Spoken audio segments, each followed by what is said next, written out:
ঝড়ো বাতাসের সাথে মুষলধারে বৃষ্টি। প্রায় সারাদিনই পটুয়াখালীতে আবহাওয়ার এমন চিত্র।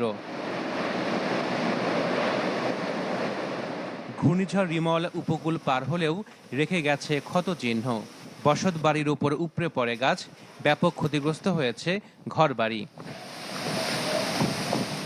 তবে সবচেয়ে বেশি দুর্ভোগে পড়েন পটুয়াখালীর নিম্নাঞ্চলের বাসিন্দারা। খেপুপাড়ার নীলগঞ্জের সলিমপুরের সাধারণ মানুষ 3 দিন ধরে পানিবন্দী। এখন আমাদের এই মালামাল সব ভাসিয়ে গেছে রাত্রে স্যার।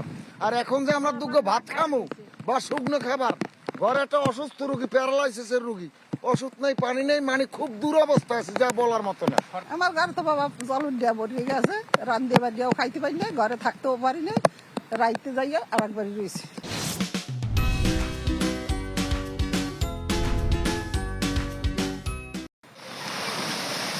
পানিবন্দী থাকায় নিজ বাড়িতে চুলায় জ্বলেনি আগুন, পাননি কোনো সহযোগিতা।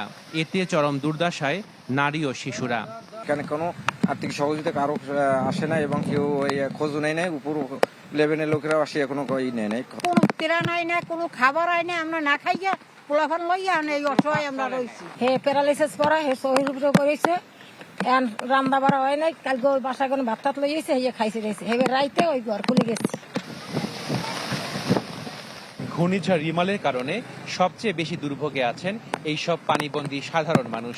তাদের প্রত্যাশা হয়তোবা কেউ তাদের কাছে আসবেন, বাড়িয়ে দেবেন সহযোগিতার হাত।